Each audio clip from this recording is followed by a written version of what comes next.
Relations. Avec François Tremblay. Bonjour chez vous. 9h06, c'est présentement 7 degrés sous les nuages. Le maximum est atteint. À cette heure-ci, on a le plaisir de retrouver Madame Nadine Guilbert, intervenante psychosociale chez nos amis de l'Ancre. Bonjour Nadine. Bonjour François. Comment allez-vous ce matin? Ça va bien, malgré le temps gris, comme on disait tantôt. Oui, mais c'est ça. J'ai l'impression que l'heure n'a pas avancé depuis 6h30 à peu près.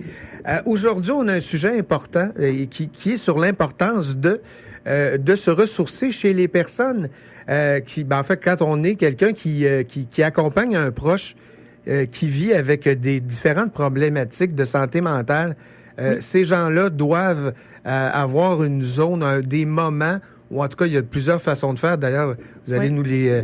on va te suivre, oui, tout à fait. Pour en parler. Comment on réussit à... Tu sais, c'est comme allier, travail-famille, tu sais. Là, c'est la conciliation, oui. Oui, la conciliation. Donc là, c'est vraiment aide et vie à côté pour conserver un niveau d'énergie. Oui. Si on n'est pas là, on n'aide pas, tu sais. Enfin, non. On voit rapidement là, qu'on tourne en rond. Juste une image, une belle introduction, juste une image, en fait, qui est facile à retenir, c'est d'imaginer un verre d'eau. Si votre verre d'eau il est presque vide, vous pouvez pas offrir de votre énergie, votre temps à l'autre. Donc, si on l'imagine, on le veut plein, notre verre d'eau. Donc, c'est une image à peut-être garder en tête. Mais oui, on est venu aujourd'hui à notre chronique Ancrez-vous pour parler de ressourcement parce qu'à l'Ancre, c'est vraiment important comme valeur. Puis, c'est important pour tout le monde de se ressourcer, mais c'est d'ailleurs encore plus important quand comme tu dis, on prend soin de quelqu'un, justement, qu'on accompagne, qui a une fragilité ou une problématique de santé mentale. Mais souvent, les gens se disent, il y en a pour qui ça va de soi, puis d'autres que c'est un concept qui n'existe pas ou qui est peu existant. Puis souvent, c'est le signe, justement, qu'on prend pas assez soin de soi. Puis quand on prend soin justement d'une personne, on accompagne une personne ou qu'on fait un travail même en intervention, c'est vraiment important de multiplier les occasions de se ressourcer. Puis c'est quoi ça, se ressourcer? C'est refaire le plein, c'est recharger ses batteries, c'est redécouvrir qu'est-ce qui nous fait plaisir dans le fond. Ça a l'air vraiment basique, mais faut se le rappeler aujourd'hui parce que tout va vite. Puis quand on est beaucoup axé sur les besoins des autres ou quand ils ont des problématiques importantes, on en vient vite à s'oublier. Puis quand on voit les gens qui viennent nous rencontrer, souvent c'est quelque chose qu'il faut leur rappeler, qu'ils ont oublié parfois parce qu'ils sont souvent dépassés, ils sont épuisés. Ouais. Donc, on leur rappelle que c'est important, puis on leur donne des moyens concrets d'en vivre, des moments de ressourcement qu'on appelle de répit. Par exemple, on en offre individuellement puis en groupe.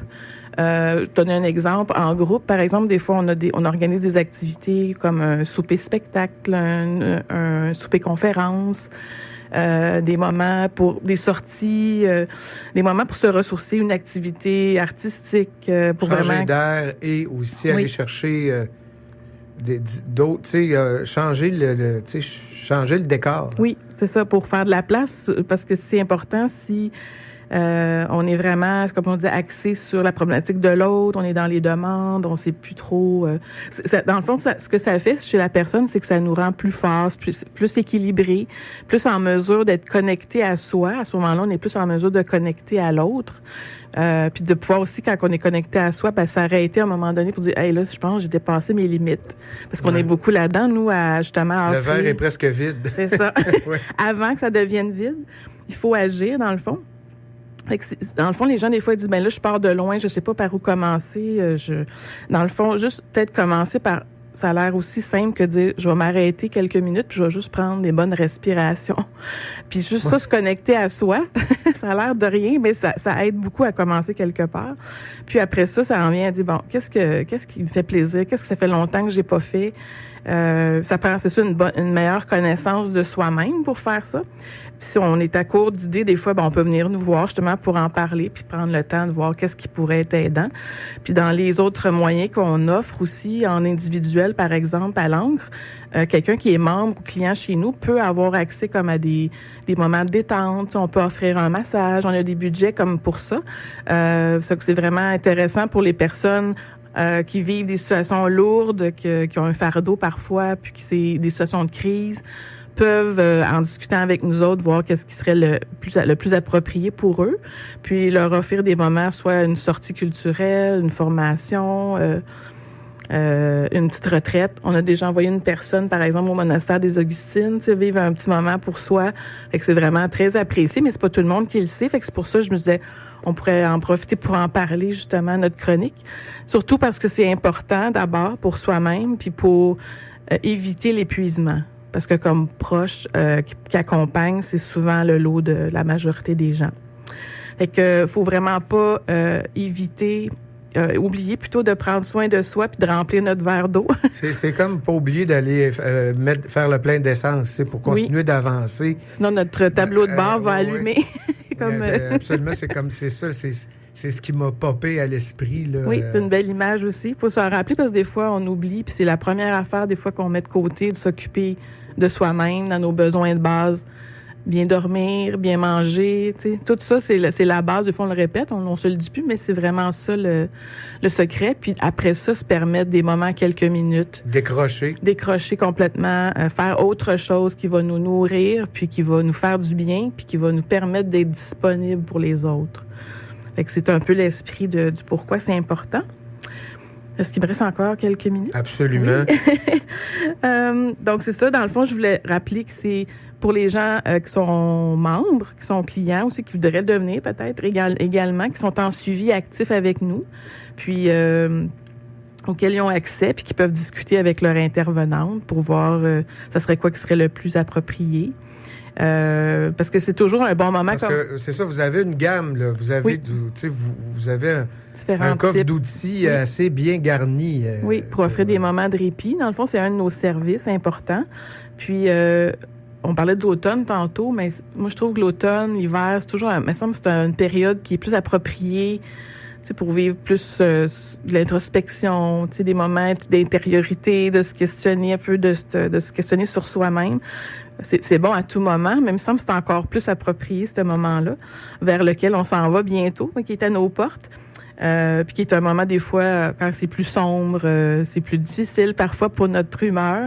Donc, c'est vraiment encore plus important de prendre soin de soi puis de s'offrir des moments tout au long de l'année, mais particulièrement l'hiver, justement, la période qui s'en vient, qui est à nos portes.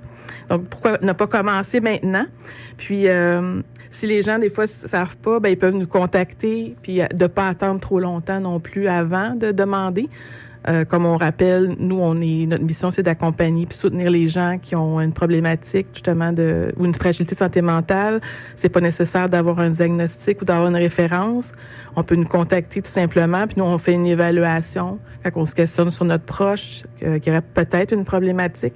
Donc, on n'attend pas trop parce que souvent, les gens attendent souvent avant de venir. Et vous avez les idées, les ressources, les contacts, l'expérience, l'expertise, tout ça. Oui. Donc, c'est encore une raison de plus pour vous contacter. Donc, Nadine, c'est toujours un plaisir. Puis, ce qui est intéressant, c'est que on aborde la santé mentale, mais sous l'angle qu'on voit moins, c'est-à-dire la personne qui vit ou a à prendre soin d'eux. Oui. Et ça, c'est quand même... C'est toute une commande. Hein? Oui, on les oublie souvent, mais c'est des alliés, c'est des personnes qui observent, qui vivent avec directement les enjeux d'une personne, qui a accès à des services aussi, mais des fois, on les oublie, les gens autour, mais c'est pour ça qu'on existe depuis près de 37 ans, je pense, puis qu'il y a plusieurs autres organismes comme nous aussi à travers le Québec. Donc, je pense qu'on est là pour ça, puis on est là pour le rappeler. On a une chronique à CMA TV avec ma collègue Jessica, on est là à la radio, on a une page Facebook, on a beaucoup d'informations si jamais les gens ils veulent aller voir, justement, aller lire, aller écouter. On a une chaîne YouTube aussi si on manquait d'autres chroniques. On a des podcasts des fois aussi, donc on essaie d'en parler de plus en plus aussi là, pour garder les gens au courant que c'est pas juste la santé mentale des autres, mais c'est la nôtre aussi. Puis quand on a le rôle d'accompagner, il faut prendre soin d'abord de soi-même. Et donc c'est encore une raison de plus, là, on a les moyens pour se réancrer ou s'ancrer. Hein, si Faire un jeu de mots. Oui, tout à fait. Non, mais ça va avec le titre. Mais toujours est-il que c'est extrêmement important et c'est nécessaire aussi dans nos sociétés. Oui. Donc, Nadine Guilbert, merci beaucoup. Ça fait plaisir. Je rappelle que vous êtes intervenante psychosociale à l'ANCRE. Oui. On se reparle bientôt. Oui. Nous, on se fait une petite pause pub et au retour...